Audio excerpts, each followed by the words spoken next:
Air Europa ya tiene comprador.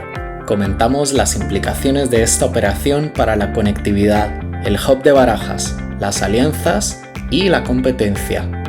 Y en Estados Unidos, Spirit Airlines avisa, podría no ser capaz de mantenerse operativa en los próximos 12 meses. Bienvenidos a 10.000 metros, noticias, estrategias y decisiones que marcan el rumbo de la aviación, con una mirada crítica y curiosa. Hoy conmigo, como todas las semanas, Gerardo, Lucas, ¿qué tal estáis, chavales? Muy bien, un día más por aquí. Muy bien. Es 21 de agosto, estamos cerrando el verano y hoy ya podemos hacer un poco de recap sobre el primer semestre del año.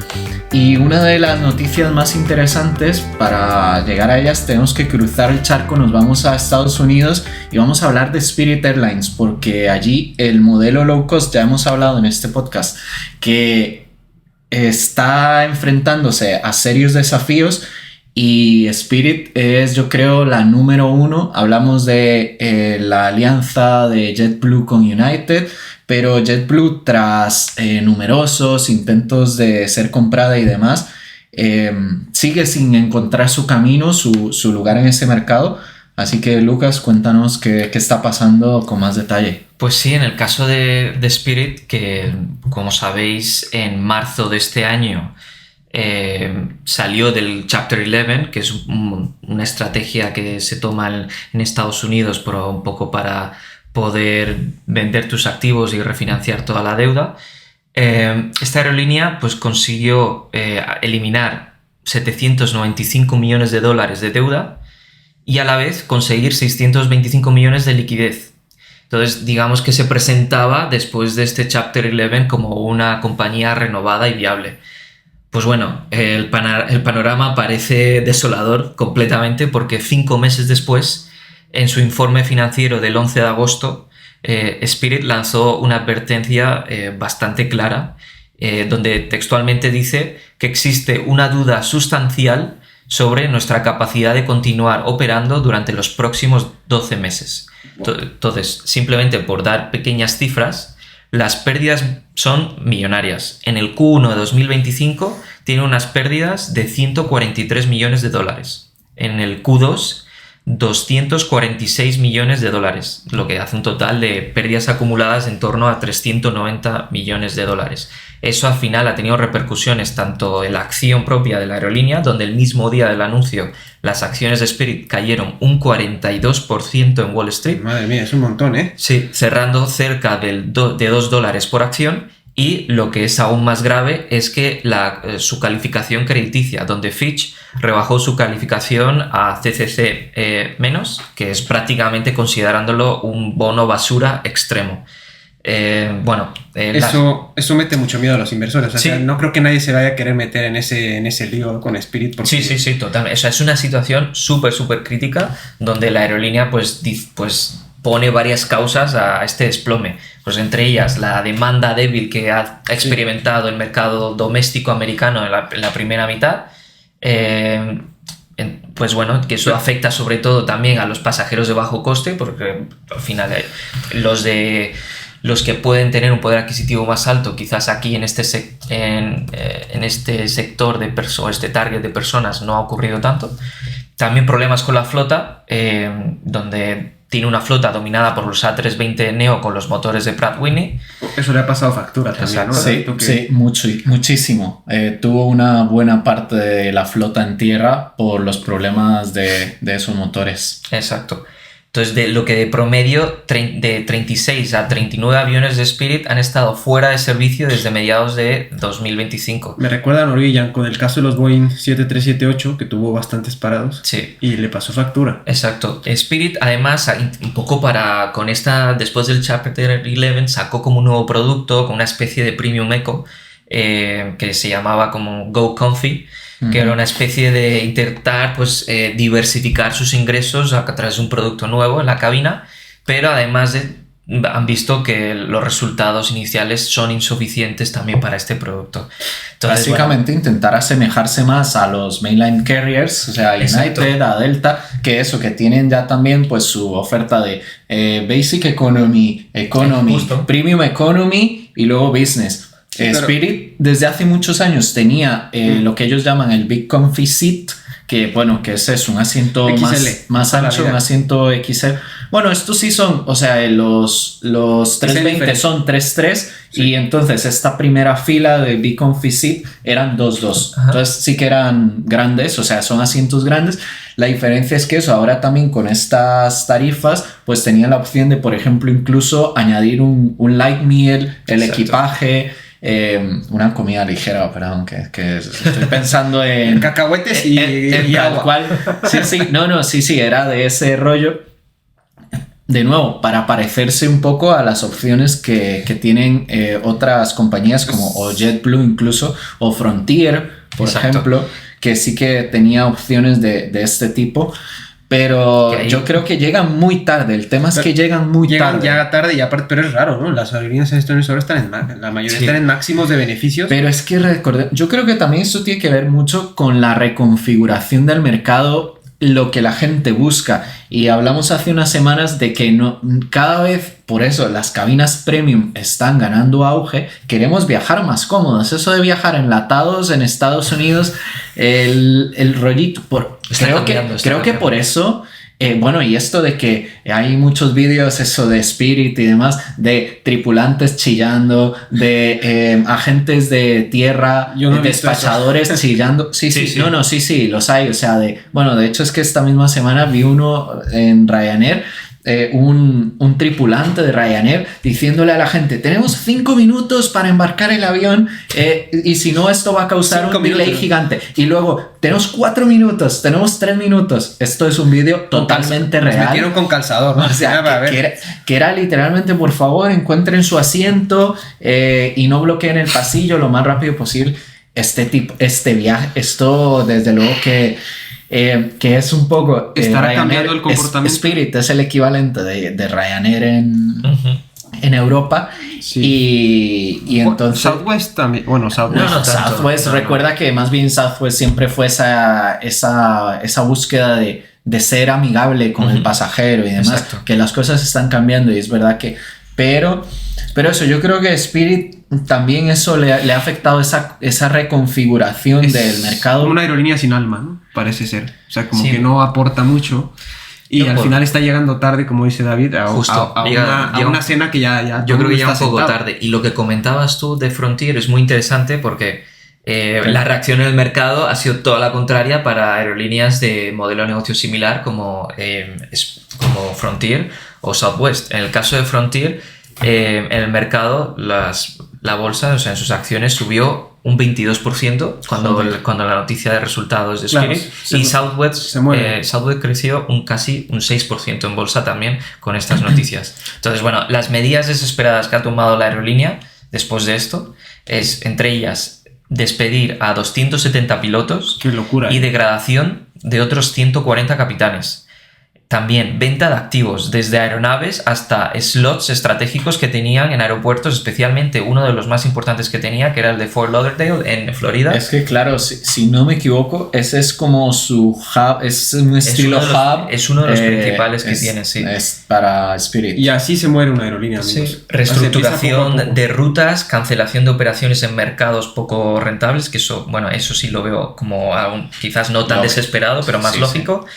Y ya lo típico de cuando estás ya hiperendeudado, negociaciones con proveedores para aplazar los pagos y evitar problemas de caja.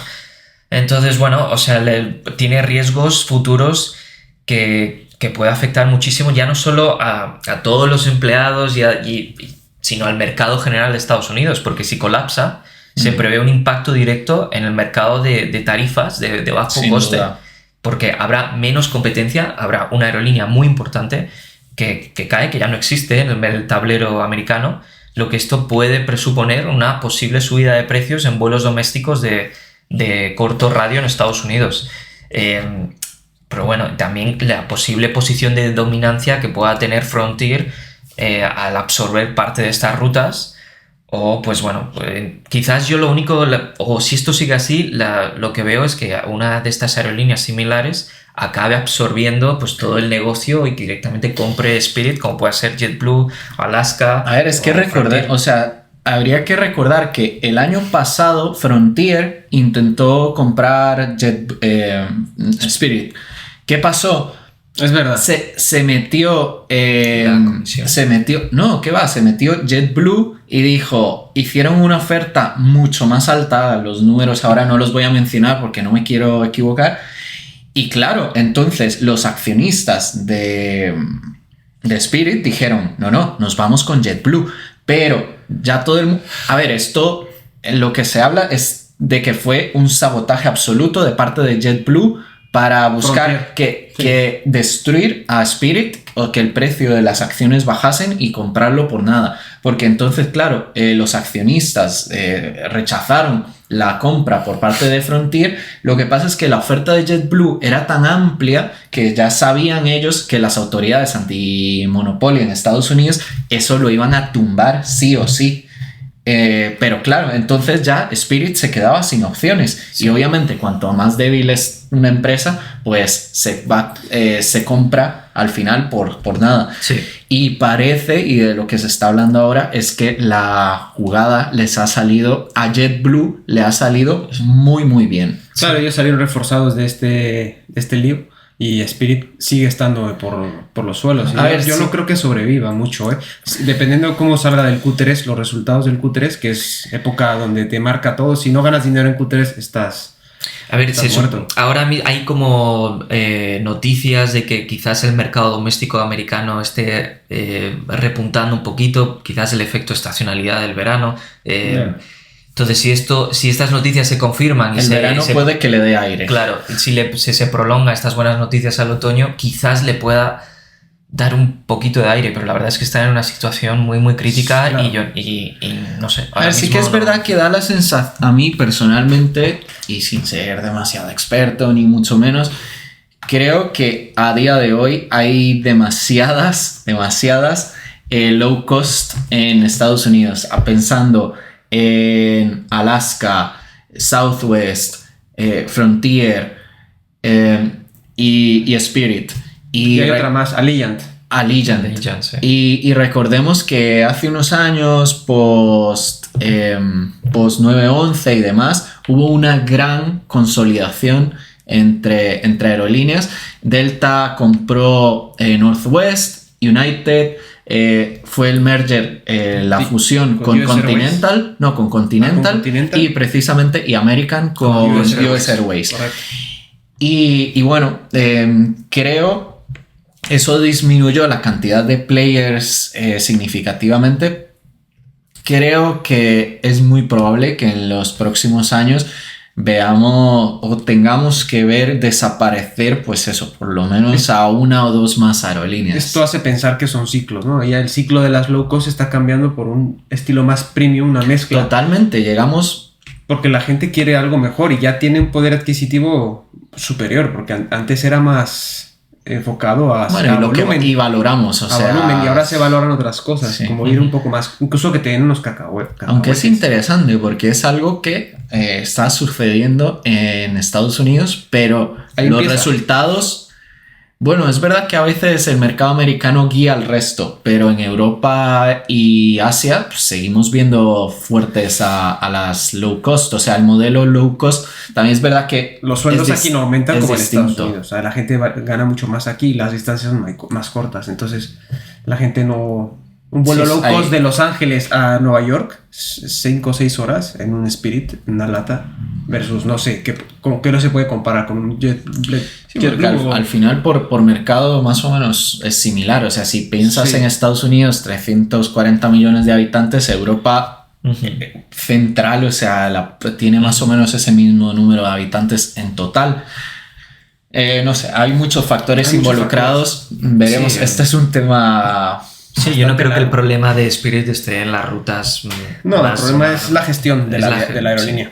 Sí. Bueno, y eso, y no haberse adaptado, yo creo, al cambio del mercado tan grande post pandemia. Exacto. Porque, por ejemplo, siempre se habla de que United salió reforzado porque no dejó ir a uno solo de sus pilotos. Entonces, según la demanda volvía, pues tenían crews preparados para empezar a volar. Aquí, y eso al final les dio ese edge. Aquí Spirit está haciendo lo contrario, perdón. Está bajando a los capitanes. Esto los va a cabrear. Esto va a ser despedido, de hecho. Despedido, downgrade. Sí. Y imagínate, o sea, haces una mezcla de bajar el sueldo, más horas de trabajo. Es una bomba perfecta para que se vayan todos. Medidas desesperadas que realmente que ya toma una empresa, ya ni siquiera es una aerolínea, ya toma una empresa cuando ves un futuro muy muy negro. Entonces yo quizás realmente ahora mismo a mí en mi cabeza solo se me ocurre o un milagro a nivel de demanda, lo cual es poco probable. Pues sí.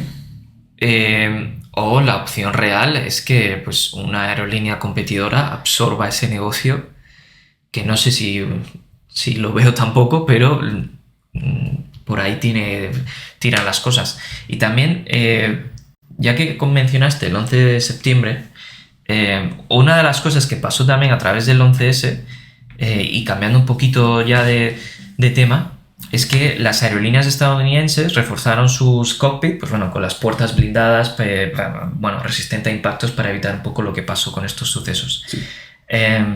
Bueno, sin embargo, todavía a día de hoy hay momentos críticos, pues por ejemplo, cuando un piloto sale al baño o durante cambios de tripulación en los que la puerta debe abrirse. Entonces aquí puede haber un problema de seguridad para, pues bueno, en los que casos como el 11S se puedan replicar en estos sucesos.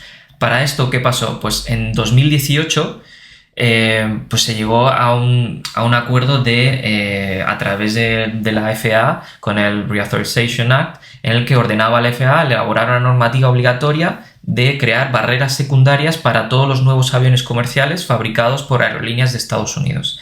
Entonces, básicamente, esta barrera secundaria, ¿qué es? Es una estructura ligera, que puede ser un panel retráctil, puerta secundaria o reja, situada detrás de la puerta blindada principal, y se despliega automáticamente cuando la puerta principal del cockpit se abre, creando un espacio seguro que bloquea temporalmente el pasillo. Es como las casas que tienen doble puerta, ¿no? Exacto.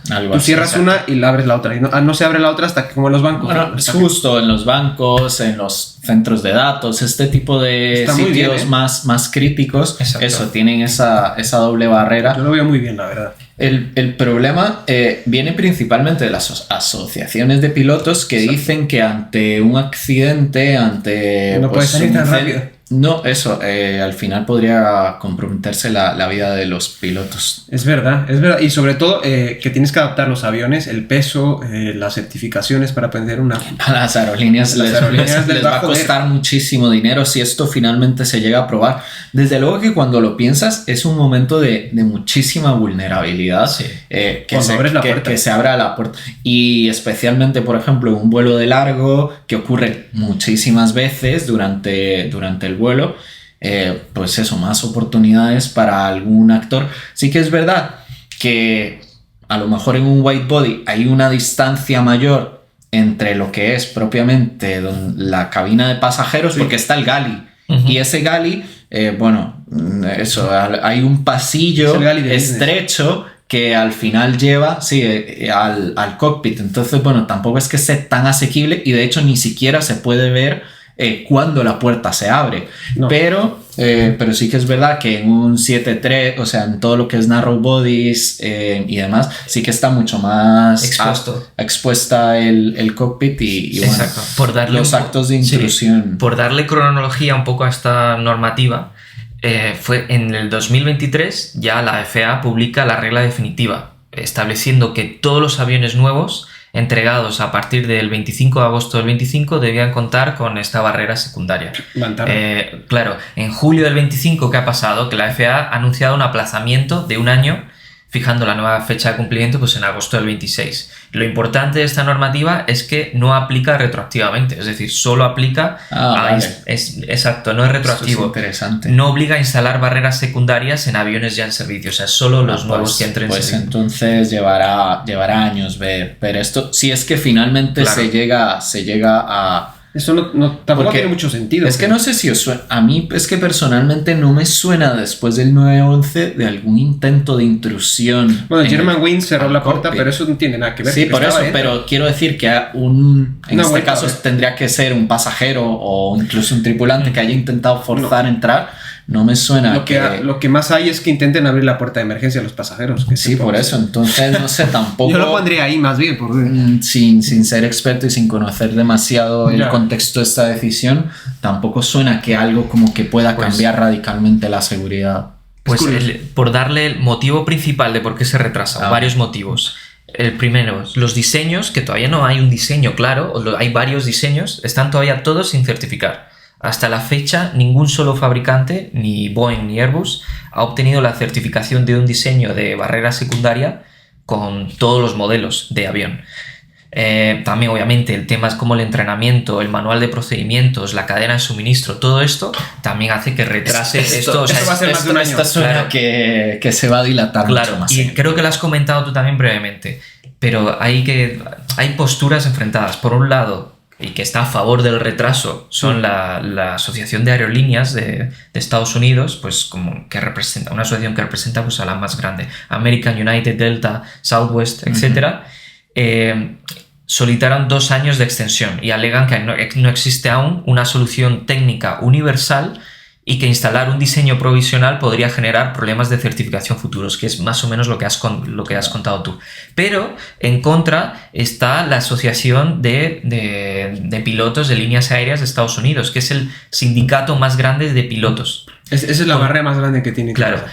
Ellos consideran que este retraso es inaceptable. De hecho, argumentan que aunque los intentos de secuestro han disminuido, que lo hemos comentado antes, desde 2001 se han registrado 52 incidentes documentados de intrusión en cabinas de vuelo. Entonces, este sindicato defiende que la FAA está cediendo ante la presión de las aerolíneas y compromete la seguridad nacional. Entonces, bueno... pues sí que no sé, habría que indagar más en estos incidentes, pero no sé, a mí personalmente no me sonaba. Y luego también es verdad que, bueno, ahora has dicho que más bien ellos están a favor, entonces, en principio. Yo creo que por lo menos este sindicato es el más grande. Habrá varios, pero es que me sonaba haber leído por ahí eso de que no estaban de acuerdo. Por eso, porque una barrera más podría significar la pérdida de vida de los pilotos en este caso, en caso de un incidente, evidentemente. Yo creo que puede venir la dificultad en varios diseños. Si hay varios diseños, dependiendo del modelo de avión, hay varios diseños, o sea, hay unas dificultades a nivel de entrenamiento que no lo veo lógico. Lo normal sería un diseño universal aplicable a todos los modelos, que el entrenamiento sea estandarizado para todos, y eso sí que ya bajaría un poco ese riesgo de que tú dices, porque al final ya está algo estandarizado. Si hubiera múltiples diseños ya sería la cosa más complicada, porque se puede generar más incertidumbre, porque justo en ese momento tienes que recordar cuál era este modelo, cuál era el protocolo. Entonces esos quizás segundos en tu cabeza, ya ahí se te puede ir todo al traste. Entonces, bueno, veremos qué pasa, pero lo veo idea millonaria, montar una empresa que haga un diseño universal de estos, sí. Y te forras. Este tipo de cosas. Ayer estaba leyendo sobre, que lo hemos comentado aquí, el tema tan grande que hay ahora con los asientos, y es que solo hay 6 fabricantes de asientos en el mundo. ¿Qué es eso? Pero porque cuesta tanto dinero certificar las cosas, que al final eso, que es que un asiento de business te puede costar igual que una casa, en torno a $400,000. ¿Por qué? Porque los procesos son tan largos, hay tantos actores involucrados que bueno, en fin, veremos qué pasa con este tema. Que suba. Y ya por último, tengo una última noticia, pero la quiero comentar brevemente porque me parece interesante. Sobre todo porque como a veces las tensiones ya no solo geopolíticas sino ya también armadas, como es las tensiones que hubo en estos últimos meses entre Israel e Irán, ha visto y se ha fomentado que hay una necesidad por parte, en este caso, de Israel, y es que necesitaba más aviones de reabastecimiento en el aire. Y por tanto ha acordado un contrato con Boeing de comprar 2 KC-46 Pegasus por $500 millones. Que es, bueno, pues es un avión cisterna, como he dicho, de reabastecimiento en vuelo, basado en el fuselaje del Boeing 767-2T, que también es... ¿Y para qué lo quieren ahora? Eso para... claro, en su flota Israel tiene 4 actualmente, entonces vieron que quizás en esta pasarían de 4 a 6. Se quedaron cortos, ¿no? Parece que se quedaron cortos, y entonces, pues bueno, la misión principal de este avión lo que hace es transferir combustible en pleno vuelo a cazas, bombarderos, aviones de transporte y vigilancia. ¡Qué locura! Y bueno, lo que hace básicamente es extender el alcance operativo de cualquier fuerza aérea. Entonces a Israel quizás vio en ese enfrentamiento que se quedó escaso, como dices. A ver, es que desde un punto de vista operativo, sin tankers, sin estos aviones de repostaje en vuelo, realmente eso, el resto de tu flota se queda bastante coja, especialmente los bombarderos como los B-12 y demás. Para una misión como la que realizó Estados Unidos en Irán, que esos aviones literalmente dieron la vuelta al mundo, a la Tierra, evidentemente eso solo fue posible por los aviones Pegasus, claro, que son capaces de repostar en vuelo. Pero exacto. Bueno. Y bueno, o sea, esto al final, ¿por qué comento esto? Por el impacto para Boeing. Hemos comentado en muchos episodios la situación actual de Boeing, y entonces esto es una buena noticia también, que el contrato refuerza la posición de Boeing Defensa en el mercado de reabastecimiento aéreo global, porque además se suma a acuerdos recientes que había tenido Boeing Defensa con Japón y Corea del Sur, consolidando esta aeronave, que es el KC-46, como plataforma de referencia internacional en esta necesidad concreta.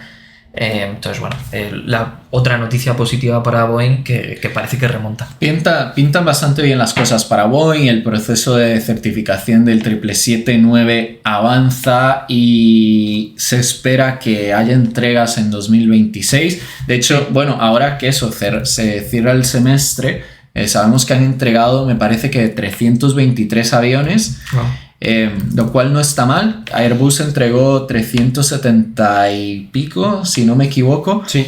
Y bueno, el objetivo de Airbus es entregar este año 800, o sea que va ahí. La gente dice, los analistas dicen que no va a llegar, pero bueno, va ahí. Pero bueno, muestra que Boeing se está recuperando. Boeing no ha puesto ningún objetivo para este año. Su objetivo era literalmente fabricar aviones. Que no se caigan. Pero eso, ya se está planteando especialmente la expansión de esa restricción que tiene de la FAA de la fabricación de los 737 MAX, que bueno, evidentemente son los aviones más vendidos, y que de hecho me parece que el mes que viene superará Airbus a Boeing en la fabricación del número de unidades totales de la familia 320 versus la familia 737. Wow. Así que pues es un hito para Airbus. Totalmente. Tardó, pero llegó.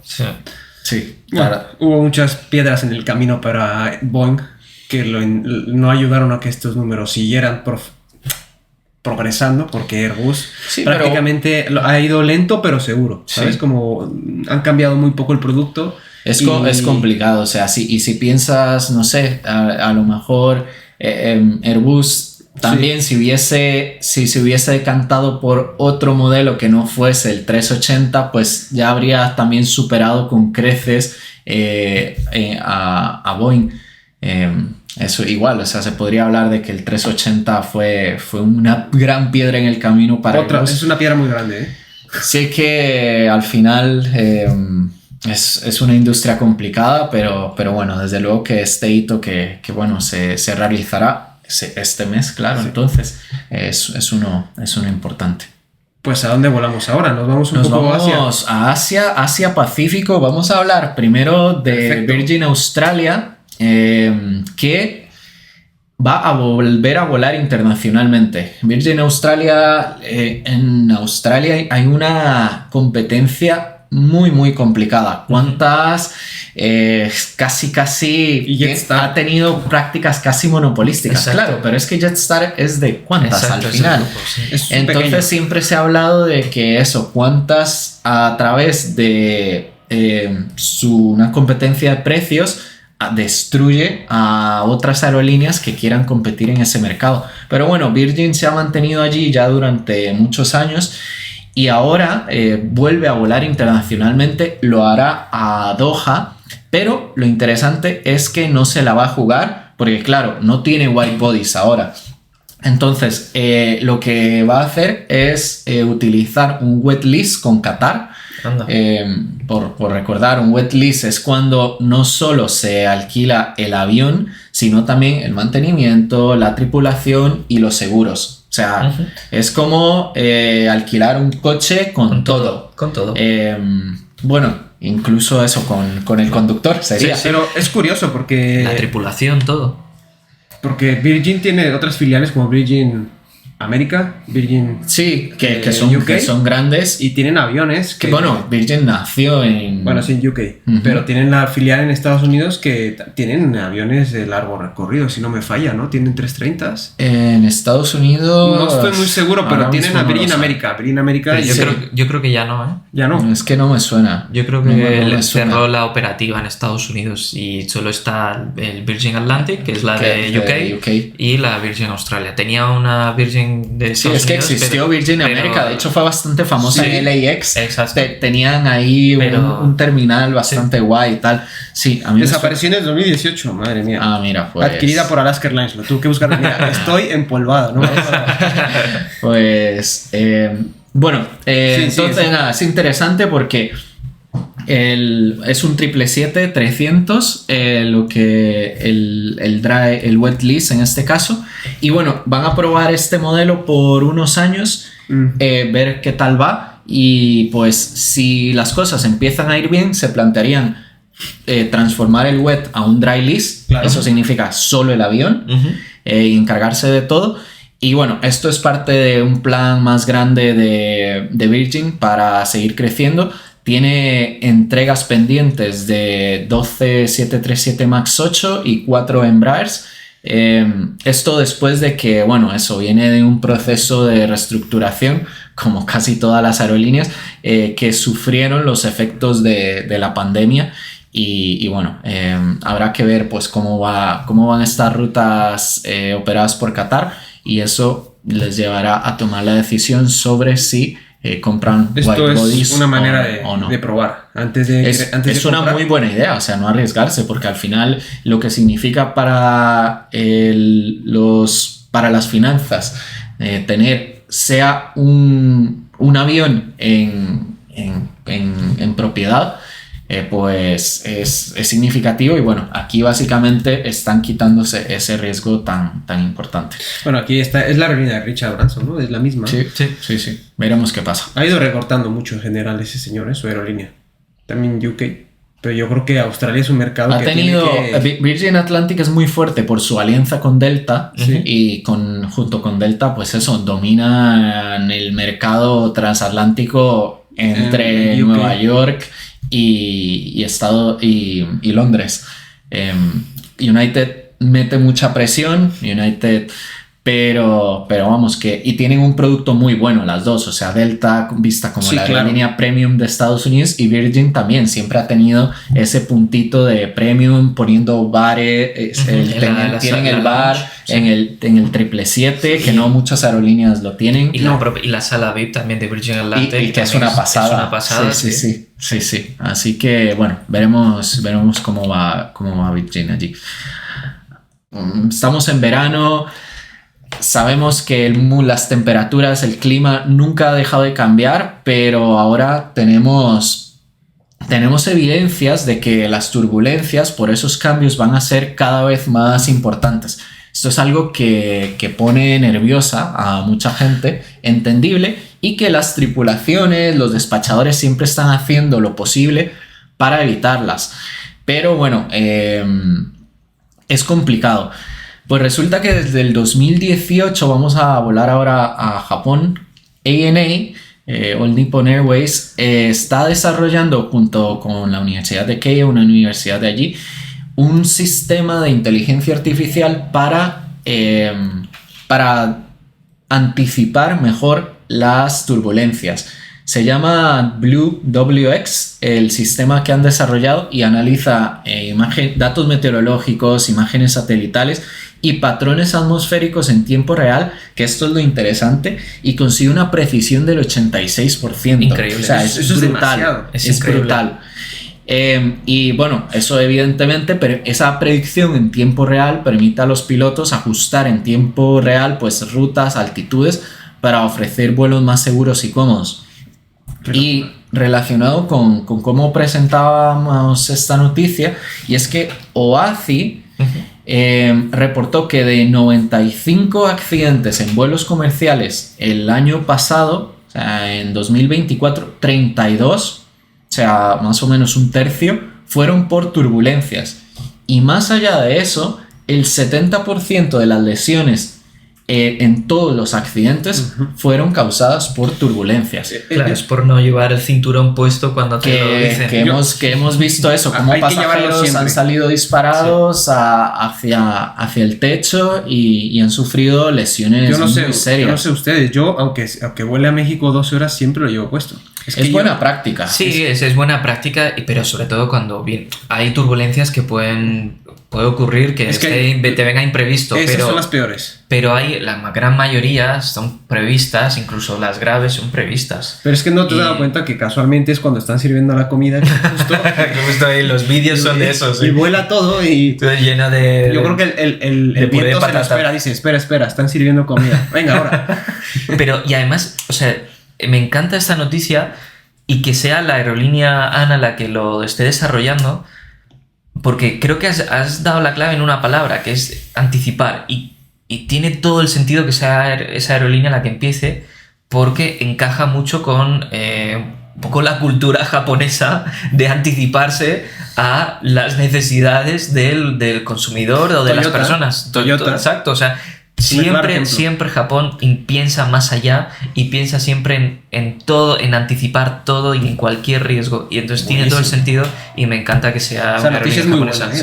No, y realmente porque es algo que afecta al pasajero, y que sabemos que no ha habido un incidente o accidente nunca de un avión que haya tenido, que se haya estrellado por únicamente turbulencias. O sea, que los aviones están diseñados para resistirlas. Claro. Lo que pasa es que generan muchísima ansiedad en el pasajero. Yo la semana pasada estuve en un vuelo con muchísima turbulencia y la verdad que se sentía un ambiente de mucho nerviosismo en la cabina.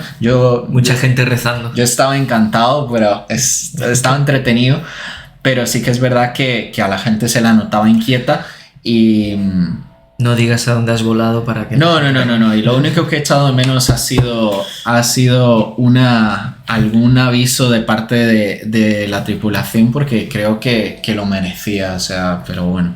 Yo nunca he estado... Para tranquilizar a la gente. Claro. Yo nunca he estado en una situación así, que el avión descienda a cierta altura para que salgan cosas volando. Yo, por suerte, yo por desgracia sí, y es la peor experiencia que se puede tener, pero por suerte, bueno, ya lo contaremos más adelante, para otro podcast, pero bueno. Venga, seguimos. AirAsia X, que hablamos en el episodio de la semana pasada de Skytrax, la mejor low cost del mundo, vuelve a Europa y lo hace tras la pandemia, igual, o sea que sufrió los efectos de la bajada en el tráfico, y lo hace con un vuelo directo entre Kuala Lumpur y Estambul. Va a operar 4 veces por semana a partir del 14 de noviembre. ¿Eso cuántas horas son?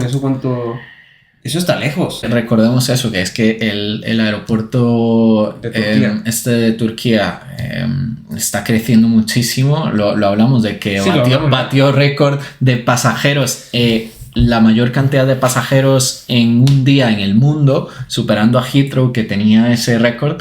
Y bueno, supongo que es Kuala Lumpur, también una ciudad gigante, Malasia, pues tendrá suficiente demanda para volver a operar esa ruta. AirAsia está haciendo muy bien las cosas. Porque, bueno, complementando tu noticia, perdona. No. El otro día estaba viendo en LinkedIn, me salió un post que en un gráfico de burbuja, para los que no sepan, es entre más grande la burbuja, pues más volumen tiene de lo que sea, si sean vuelos o pasajeros. Y salió que AirAsia a nivel mundial es la aerolínea, ahora mismo fue la aerolínea más rentable en cuanto a revenue contra CASK. O sea, los CASK es el costo por asiento, que es lo que te cuesta el asiento, y el revenue es lo que generas por asiento. Entonces, dentro de la burbuja estaba en donde tenía mucho más revenue que las demás y el CASK mucho más abajo que muchas otras aerolíneas low cost. Entonces, brutal. AirAsia está creciendo. Sí. Es que siempre lo han hecho bien. También recordar que fue la primera aerolínea donde el modelo low cost de largo radio que funcionó realmente en Asia, bueno, sobre todo la más mediática en Asia, pero yo creo que fue la primera que a nivel mundial ese modelo parecía que tenía sentido, quizás por el contexto geográfico donde está, ¿no? Que también influye mucho. Geográfico y cantidad de habitantes, o también, sea... sí. Entonces, bueno, sí creo que tiene todo el sentido de que se haya ganado ese renombre en la industria, pero bueno. O sea, el CASK lo tiene por debajo o sea, lo tiene entre 2 y 4 y el revenue lo tiene arriba del 4, o sea, todo esto es porcentaje. Es que de verdad, gracias a ellos se ha intentado replicar un poco lo que hicieron pues aerolíneas como ahora Norse o Level o Norwegian. Intentaron copiar lo que AirAsia X ha estado haciendo desde 2007, 2008. Sí. Venga, voy a pisar un poquitín el acelerador, que hoy nos estamos entreteniendo, tenemos noticias bastante chulas.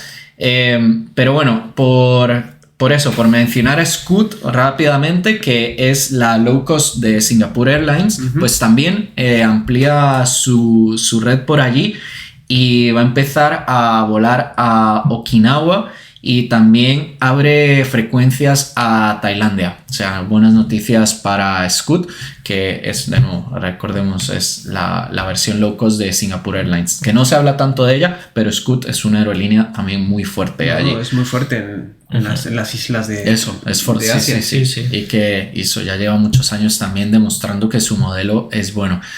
Hablamos ahora de Cathay Pacific porque llevaba más de 10 años sin hacer un pedido a Boeing y vuelve ahora con mucha fuerza, y es que ha elevado el pedido de 777-9, recordemos esa nueva versión del 777, a un total de 35, y de hecho es que incluye también opciones para 7 más, lo que podría elevar el total a 42 el pedido, y bueno, ser entonces uno de los clientes más importantes del programa del 777-9. Bueno, ellos siempre han manejado, creo que 777. Su idea es para esos son estos nuevos aviones para reemplazar los 300ER que tenían en la flota y ya se están quedando antiguos. O sea, el objetivo es reemplazarlos. Y bueno, el 777-9 en capacidad es equivalente al 300 ER. Así que bueno, esto por ahí. Vamos a hablar de Starlux. O sea, hoy nos vamos a quedar más o menos en Asia, porque primero va a empezar a volar a Estados Unidos, a Phoenix, Arizona. Recordemos que Starlux... Sí, bueno, es una ciudad muy grande. Bueno. Sí, pero ciudad grande. Es grande, pero no hay mucho que hacer ahí. Y además de eso, que se habla mucho del lujo en Starlux y demás, del producto tan bueno que tienen, con una flota toda nueva de 350. Y además es que firmó un acuerdo interlínea con American Airlines para ampliar su red en Estados Unidos. Esto se anunció hace unos pocos días, el 15 de agosto. Y bueno, y eso a Starlux le va... Es que esto es clave también. En Phoenix, American Airlines tiene una operación muy grande. ¿Tiene base? Entonces, ¿Tiene una base ahí? Sí, justo. Entonces, claro, al final eso le va a permitir a Starlux conectar eso a sus pasajeros con la red de American Airlines, que que bueno, que estos vuelos empezarán en enero del 26.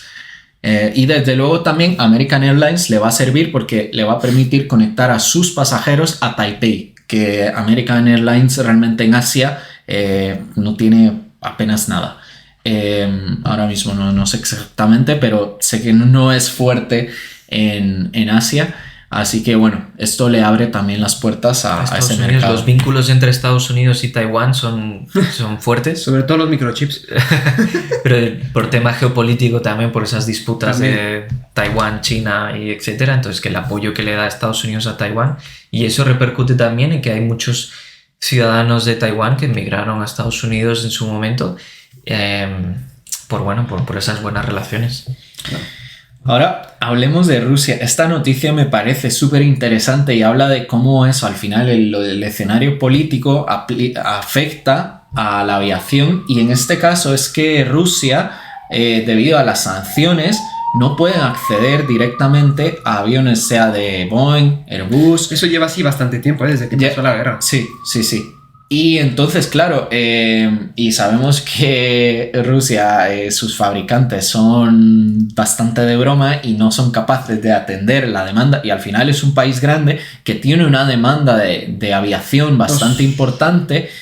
Y entonces, bueno, ¿qué están haciendo? Pues buscando alternativas. Y una de esas alternativas la han encontrado en África con una de las aerolíneas más grandes allí, que es Ethiopian Airlines. Ethiopian tiene más de 120 aviones, y lo que han propuesto las autoridades rusas es, de nuevo, como hablamos antes, un wet list de aviones de Ethiopian, y que eso le permitiría a Rusia pues por lo menos un alivio a corto plazo para operar las rutas que... Claro. De largo recorrido, porque en corto tienen los Sukhoi estos, los Superjet Sukhoi y los... Sí, pero igual, pero la fabricación de esos aviones es lenta, o sea, los Comac que también están volando, eso es que fabrican súper poquitos al mes. Bueno. Eso es. Esos son los MC-21, pues bueno, está pensado para reemplazar en Rusia a los 320, etcétera. Pues me imagino que no tienen suficiente capacidad de fabricación. Terminarán usando los Ilyushin estos que tienen de casi 40 años y o comprarán Comac chinos, o sea, los Comacs. Pero es que el tema es ese, que los necesitan ya. Sí. Y no hay. O sea, haberlo pensado 2 veces. Sí.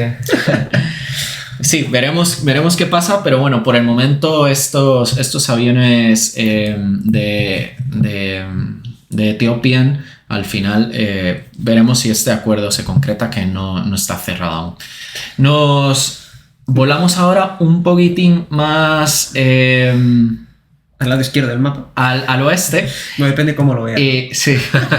Volamos ahora al oeste, nos acercamos a Europa y nos quedamos en Oriente Medio para hablar del aeropuerto de Dubái. Y es que han inaugurado lo que ellos llaman un corredor inteligente, impulsado por inteligencia artificial, aunque nos encanta poner esta etiqueta a día de hoy. Y es que este corredor utiliza datos biométricos y digitales para identificar la identidad de un pasajero, procesando hasta 10 personas al mismo tiempo. ¿Qué significa esto? No hay que sacar el pasaporte siquiera del bolsillo. Pasando por un pasillo somos capaces de superar un control migratorio. Esto... los principales beneficiados serán los clientes de Emirates. ¿Esto es a la entrada o a la salida? Tanto para entrada como salida, en ambas direcciones, ambos flujos de pasajeros. Wow. Sí, así que bueno, desde luego que esto tiende a lo que se busca en los aeropuertos, que al final es hacer la experiencia y los controles lo más naturales posibles, y la idea es que se llegue pues a este tipo de... Son los puntos de fricción de sistemas de seguridad que permitan identificar a los pasajeros, sí.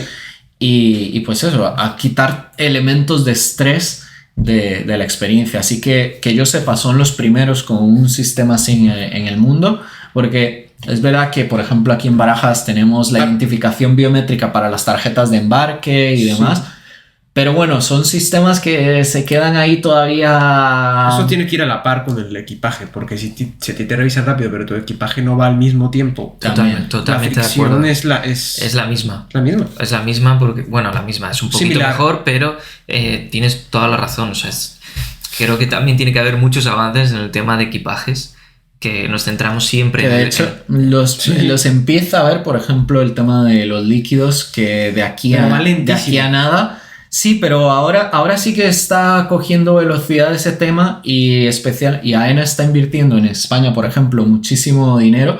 Ya desde hace unos años, por ejemplo, si a los padres que viajen con líquidos pueden atravesar el control de seguridad con esos líquidos, todavía no está disponible para todos los pasajeros, solo para familias. Pero bueno, hay avances, así que veremos. Perfecto. Y termino en Latinoamérica porque tenemos por ahí un tema importante al que no quiero quitar tiempo, pero simplemente ya que cerramos el primer semestre del año, hablar de noticias muy positivas, y es del crecimiento del tráfico aéreo en esa parte del mundo. Y es que aumentó un 6,24% el tráfico total. Sin embargo, destaca Argentina, el país con mayor avance, un crecimiento del 15%. Es una barbaridad. Sí. En 6 meses, 15%. Va de la mano de los datos macros del país. Sí. Y yo creo que esto lo vemos. De hecho, es que Iberia ha tenido días de 4 frecuencias a Buenos Aires, por ejemplo. O sea, es una barbaridad pensar en 4 frecuencias a un destino como Buenos Aires. Y México crece también, pero solo un 3,1%, un 95 millones de pasajeros. Y Brasil crece un 9,3%, bastante importante. También otros países han tenido resultados destacados, como pueden ser El Salvador, que sabemos que allí también las cosas están mejorando económicamente. Efecto Bukele. Perú un 7% y Panamá también un 7%. Y bueno, el volumen de carga aumentó, que ya sabemos que el mercado de carga está, después del boom post pandemia, se ha estabilizado y más bien decrece en algunas regiones del mundo. Pues que haya crecido en general es buena noticia. Y Panamá lidera ese volumen en América Latina. Yo creo que entre el canal y también el hub de las Américas, como lo llama Copa Airlines, pues estos dos serían factores importantes. En total, se transportaron entonces unos 800 millones de pasajeros en la primera mitad del año en América Latina. Estamos viendo un boom en general, o sea, no solo en Latinoamérica, en casi todo el mundo, el crecimiento aéreo, y yo creo que va a seguir. O sea, la tendencia es que siga y que la gente se va a querer mover más. Sí, se estaba resintiendo un poco en doméstico en Estados Unidos, pero realmente a nivel general parece que las cosas van bien. Claro. Y bueno, no sé, David, si terminaste. Sí, te dejo porque hilando la noticia, nos vamos de Latinoamérica otra vez a Europa. Joder, y seguimos con cifras bastante parecidas. O sea, ahora en este caso es Iberia y Latinoamérica, que sabemos que entre Iberia y Latinoamérica tiene la corona, ¿no? No es un monopolio, pero tiene la mayoría del market share, ¿no? Para toda la entrada de Latinoamérica a Europa. Iberia y Europa definitivamente son quienes dominan el mercado latinoamericano. Entonces, pues es una noticia que ha crecido bastante Iberia, un 5% más en julio versus el año pasado. Y esto seguirá creciendo. Pero bueno, está reforzado con varios tipos de vuelos. Por ejemplo, Perú, ahora son 2 vuelos diarios a Perú, con Iberia largo recorrido. Chile está cerrando con 12 frecuencias semanales. O sea, eso es un montón. O sea, Puerto Rico... Sí, eso, piensa que si son 12 a Santiago de Chile y serían en torno a por lo menos 21 a Buenos Aires, y bueno, y esto desde el punto de vista de flota también le mete a Iberia, es una necesidad de realmente integrar nuevos 350 y 330 porque claro, para operar cada una de estas rutas que son las más largas de la red, pues hacen falta entre 2 y 3 aviones. Sí, de hecho le siguen llegando 350, ¿no? A Iberia todavía tiene bastantes en camino. Sí, yo creo que el objetivo de crecimiento orgánico de la aerolínea tiene mucho sentido después de un poco de la no compra o de la compra frustrada de Europa. Es verdad. Y tiene todo el sentido de que ahora pues sea un crecimiento interno orgánico y apostando fuerte en los mercados que tradicionalmente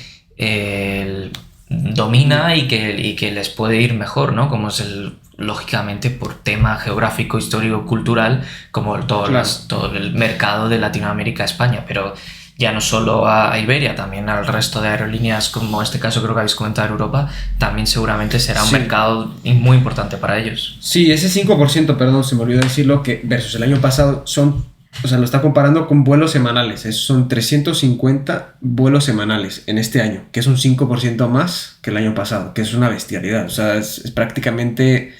Es un puente aéreo con Latinoamérica. O sea, te subes a algún vuelo y llegas cuando tú quieras. Pero bueno, siguiendo con los datos de los vuelos que ha aumentado, tenemos 11 vuelos semanales a Puerto Rico, que... Eso es curiosísimo. Que me llamó la atención, por eso justo me llamó la atención tantos vuelos a Puerto Rico. ¿No? ¿Tú tienes alguna idea que tú que eres de... No, yo quizás voy por el sentimiento porque viví allí, pero... Por eso te pregunto si hay alguna... ¿se te ocurre algo así a priori que pueda explicar esto? Muchas veces pueden ser también ya no solo por que haya una demanda existente, sino puede ser también por unas... Buscar crearla. Exacto. Vuelos, pero no por parte de la aerolínea, quizás por a veces hay acuerdos con el país, con los países, acuerdos que no sé si ha sido así en este caso. Es que luego es que yo en mi vida me he encontrado con un puertorriqueño en Madrid. En mi vida. Yo tampoco, por eso me llamó la atención. De hecho, lo he puesto en rojo. 11 vuelos a la semana. Creo que, antes, hace años, operaba tanto Iberia como Europa. Luego Iberia dejó de operar. La canceló con la reestructuración de la aerolínea en 2013 y lo siguió operando Air Europa hasta el 2018, hasta mediados del 18, que la canceló. Sí. En ese momento se quedó prácticamente Puerto Rico sin vuelos directos a Europa. Solo tenía de vez en cuando Cóndor, volaba desde Frankfurt. Era muy vacacional de algunos alemanes, porque Puerto Rico se ha vuelto un mercado de turismo. Habrá algo que no JetBlue, de turismo quizás más low cost americano. Sí. Y quizás por la necesidad que pueda tener también el gobierno de Puerto Rico. Esto obviamente es suposición, que pueda tener el gobierno de Puerto Rico es, oye, vamos a intentar atraer otro tipo de público, como quizás tenía la isla a principios de los 2000, que había más ciudadanos europeos o ciudadanos de donde fueran, pero de mayor poder adquisitivo. Son incrementos claves. Y entonces quizás han visto en esta asociación con Iberia como una oportunidad para eso. Puede ser, no lo sé. Veremos si al final esos asientos se llenan y qué pasa de cara al futuro. Dentro de estos crecimientos clave también destaca República Dominicana con 2 vuelos diarios, salvo un día a la semana con 1, pero también es bastante. A ver, aquí República Dominicana se entiende un poco más que Puerto Rico. 100%, o sea... Punta Cana, vacaciones... Punta Cana e incluso Santo Domingo. Hay mucha gente que decide pasar por Santo Domingo antes de irse a las playas. Hay muchos dominicanos en España también. O sea, que ese 100%... se entiende. Si alguien conoce a alguien de Puerto Rico, menciona en los comentarios. No conozco a nadie. No, que sí, que de verdad que no tengo ni idea en mi vida. Yo sí conozco. Dominicanos un montón, pero puertorriqueños aquí en Madrid, que yo sepa. Y que le dé like. Y bueno, y aportando todavía más valores durante el crecimiento sostenido que ha tenido Iberia este año, pues consolida a Buenos Aires con 3 diarios, que ya es una bestialidad. Sao Paulo con 2 diarios. Ciudad de México y Bogotá con 3 diarios, que ahora mismo son la joya de la corona, yo creo, Bogotá y Ciudad de México. Y bueno, eso tampoco destaca.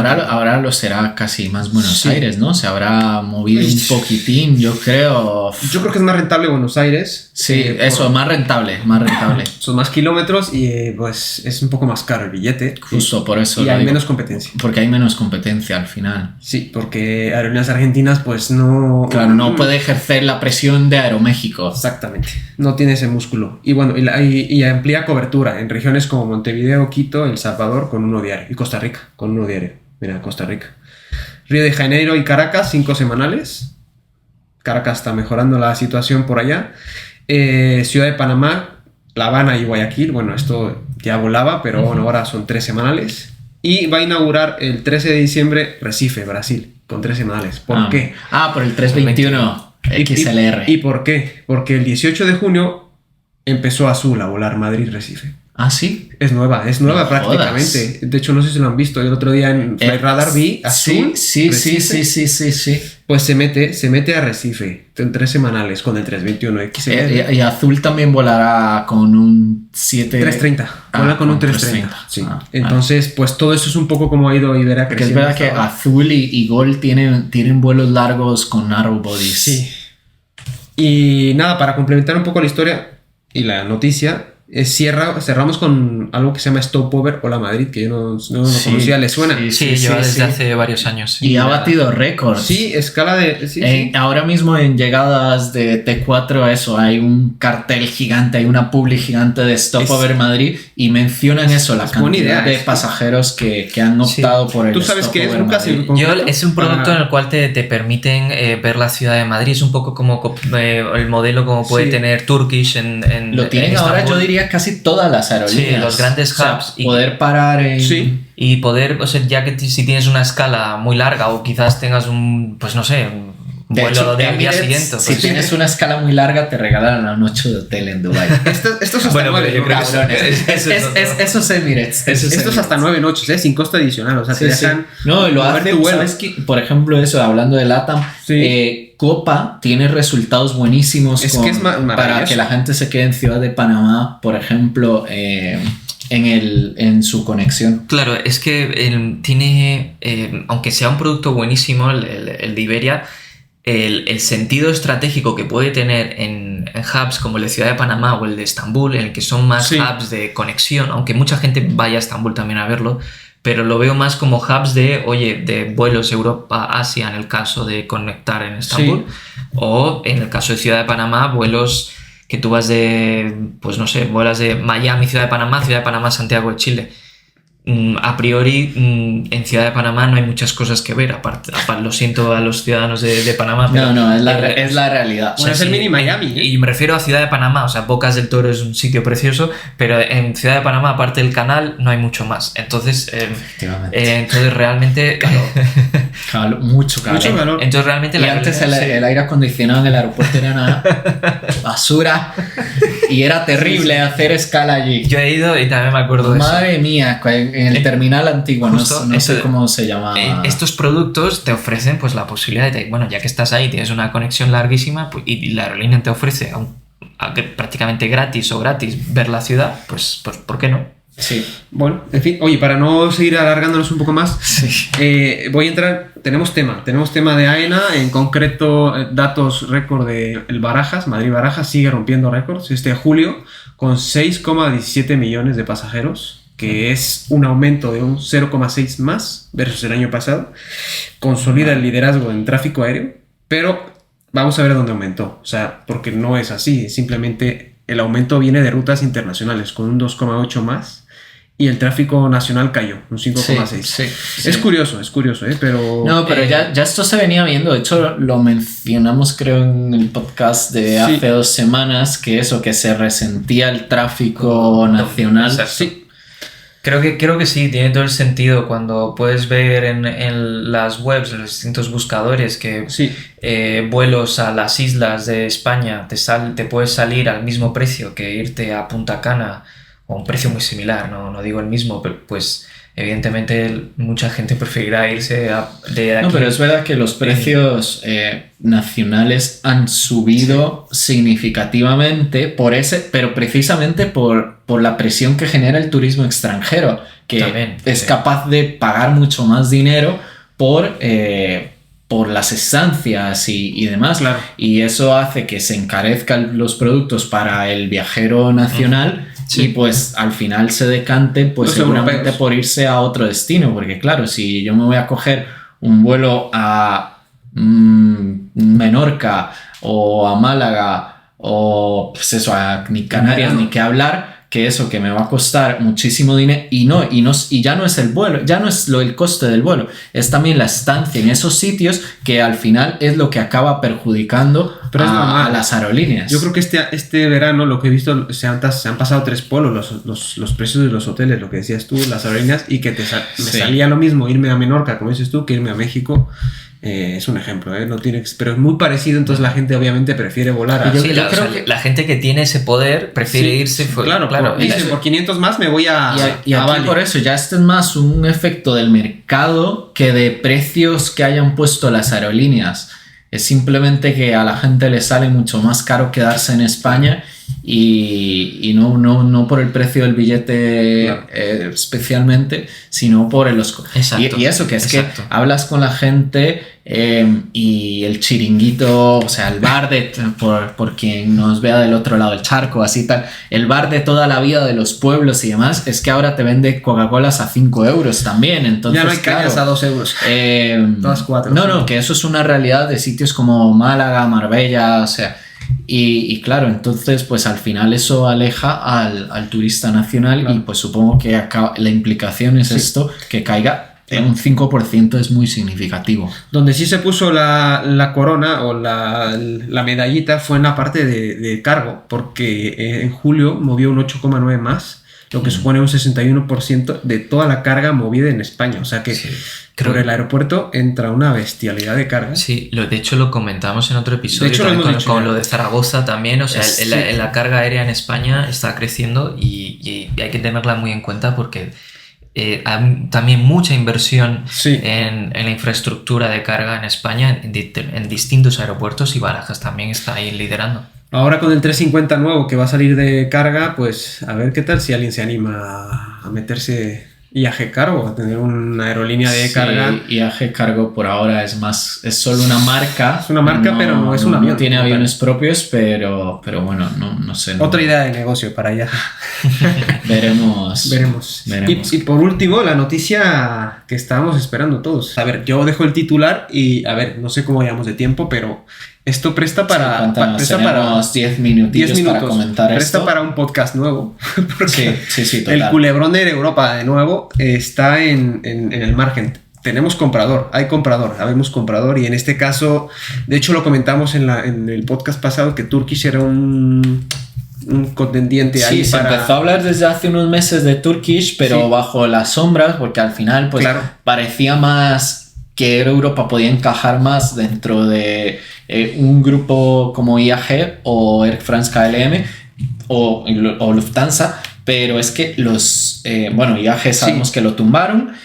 Lufthansa y Air France KLM se bajaron del proceso. Y aquí es donde entra Turkish Airlines con la compra entre el 26 y 27 de Air Europa, que es una inversión más o menos de 300 millones de euros.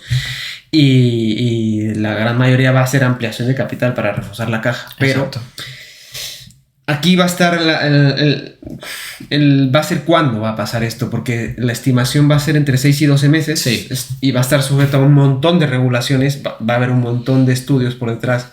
Lo que pasa es que yo creo que lo van a tener que aprobar sí o sí, porque es que no hay más opciones. Es que ya no hay más grupos de aerolíneas que puedan comprar esta participación. Recordar que en el Consejo está la SEPI, que es parte del gobierno español también, que entonces le conviene, porque además lo comentamos en otro episodio, que hay parte de la deuda de el COVID que tiene que pagar ahora el año que viene. Y 475 millones de deuda tiene que pagar, y entonces sea, bueno, no creo que sea... sí, la deuda global parte uno de los tramos, ¿no? Entonces, bueno, sí. Pues le conviene muchísimo tener esta liquidez. Que el Estado ya tiene que recuperar. A Hidalgo le viene de puta madre porque le llega liquidez inmediata para otros 4 o 5 años y no está perdido sigue teniendo las riendas de la compañía. Tiene la mayoría todavía. Entonces para él es... Sí, porque recordemos que IAG tiene a día de hoy un 20%. Más ahora este 26-27 que tendrá Turkish, pero bueno, los Hidalgo a través de Globalia pues siguen con el control de Air Europa, que era el objetivo último de este proceso, y esto tener el control, claro, y estratégicamente, como dices tú, o sea, el control y la puerta que va a abrir, o sea, entre Turquía y España. Y es Turquía, España y Latinoamérica. O sea, sí, que eso es algo que estábamos comentando antes de empezar el podcast. Y es que Turkish es muy fuerte, lo hemos mencionado, la aerolínea con más destinos del mundo, pero es verdad que en América Latina no es tan fuerte. Yo creo más que nada hay diferencias culturales y bueno, la distancia también que es muy grande. Uh-huh. Así que, bueno, y eso, que los flujos de pasajeros entre Turquía y América Latina pues no pueden ser muy amplios. Si acaso sirve como un punto de conexión, pero de Turquía como tal no es un destino tan grande para un latinoamericano. Antes piensa en Europa. Así que... Pero yo creo que lo que estás diciendo es clave. O sea, va a ser... Pero eso le abre las puertas a Turkish en un mercado donde no tenía, de América Latina y le permite, pues eso, ser competitiva con especialmente en este caso, la Iberia y Air Europa. Y bueno, entrando en Air Europa, pues puede acceder a ese mercado. Que a día de hoy pues eso lo tiene controlado Iberia básicamente, aunque las otras europeas son fuertes en la temporada de invierno europea, porque es verdad que tienen aumentan mucho las frecuencias, pero el resto del año es un mercado dominado por Iberia a día de hoy. Si a Air Europa le va bien, le irá bien a la inversión de Turkish y los Hidalgo estarán, pero también le irá bien a la inversión de IAG. Ese 20% Globalia, que es Air Europa. Entonces, claro. Ya que decimos que Iberia tiene la posición de primer puesto de cuota de mercado aparentemente en este mercado de Latinoamérica con España o con Europa, bueno, pues si a Europa le va mejor, le irá mejor a IAG por doble motivo. Entonces, bueno, o sea, creo que Turkish hace una inversión inteligente. Creo que los Hidalgo también reciben un poco de aire. Y Turkish está invirtiendo porque Turkish también compró SunExpress en un joint venture, no sé si llamarlo así, si es el término propiamente legal en este caso, con Lufthansa. Fue un 50-50 que compraron SunExpress. Así que yo creo que Turkish busca seguir consolidando ese papel de player global en el mercado. Lo que a mí me parece interesante es cómo encaja esto o cómo encajará con el tema de las alianzas, porque Air Europa, al final One World, Turkish, Star Alliance. Entonces, ¿cómo encaja esto al momento de códigos compartidos y demás? Que es que hasta este día eso no había ocurrido. ¿Quieres decir que Europa se puede ir con Star Alliance? Yo creo que yo no creo que por el momento se vayan a... En Europa es SkyTeam, Perdón, sí. SkyTeam. Sí. Eso. Yo no creo que de momento se vayan a mover ninguna de... No. Bueno, Turkish evidentemente uno de los founding members de Star Alliance y donde es muy fuerte junto con United, Lufthansa, de ahí evidentemente no se va a mover. Air Europa, no sé si con el tiempo podría considerar Star Alliance, pero a día de hoy es verdad que es curioso cómo esos sistemas se van a integrar y las conexiones que puede permitir Es un tema que ya están hablando internamente. Y además que puede haber fricciones entre alianzas, porque al final las alianzas también crean divisiones entre los grupos. Y recordemos que las recompensas, Europa tiene códigos compartidos muy fuertes con Aeroméxico, donde Europa no vuela a Ciudad de México y depende exclusivamente del código compartido que tiene con Aeroméxico, y tiene un código compartido desde hace muchos años con Etihad en Abu Dhabi, y ahora es que han empezado un poco a dividirse la ruta operando en Europa, pero pues son dos códigos compartidos muy fuertes, y yo no sé qué tal le sienta a Etihad que de repente en un futuro digan pues me voy. Pues de hecho hay un vuelo directo entre Turquía y Ciudad de México con Turkish. No sé cuántos vuelos tenga, pero igual y por ahí veremos quizás una Air Europa en Ciudad de México, no lo sabemos con Star Alliance. Eso puede ser una... Sería interesante, sería algo que siempre se ha dicho en el sector, ¿no? Que cuando va a volar Europa a México, entonces veremos. Sí. Bueno, claro, porque vuela a Cancún, pero no vuela a Ciudad de México. Exacto. Vuela a Cancún con... Igual y lo hace con Turkish, con código compartido pasando por... No lo sabemos, pero... Y recordemos es un mercado grande. Que Europa acaba de iniciar operativa Estambul, que también es importante. Ese es otro punto más, sí. Casualmente. Y ahora que hablabas de Barajas como hub, yo creo que a Barajas le viene muy muy bien. Esta es una noticia muy positiva. Hombre, Barajas hace así, mira. Para que para que se siga consolidando ese hub de Barajas, que al final ser un hub competitivo es muy importante. Sí. Y además, de cara al futuro, hablábamos también de cómo la migración y esa cercanía cultural que tiene América Latina con España, pues hace, y la cantidad de inmigrantes que han llegado en los últimos años por los conflictos en Venezuela, en Argentina,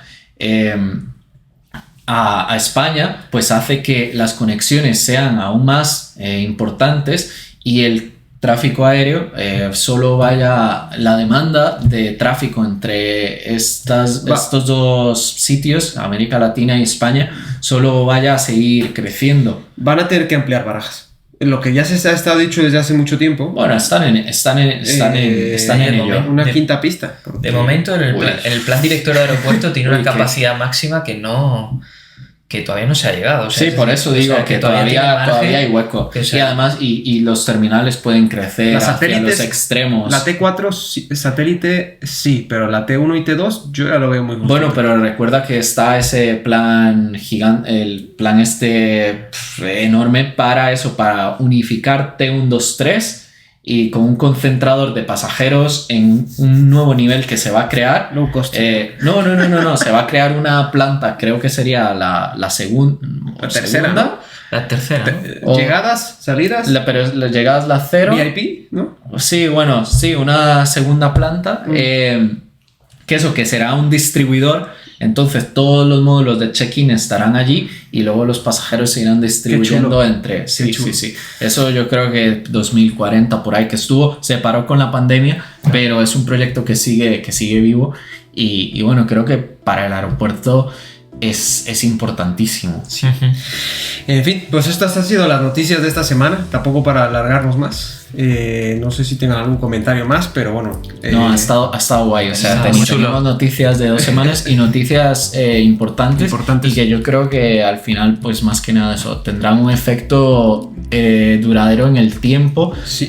Veremos eso por lo menos durante el próximo año hasta que se cierre esa compra, esa entrada en Europa de Turkish, porque sí que entendemos que Turkish querrá también hacer que su voz sea escuchada dentro de la aerolínea y los efectos que eso podría tener para la conectividad entre pues América Latina y en este caso pues Asia.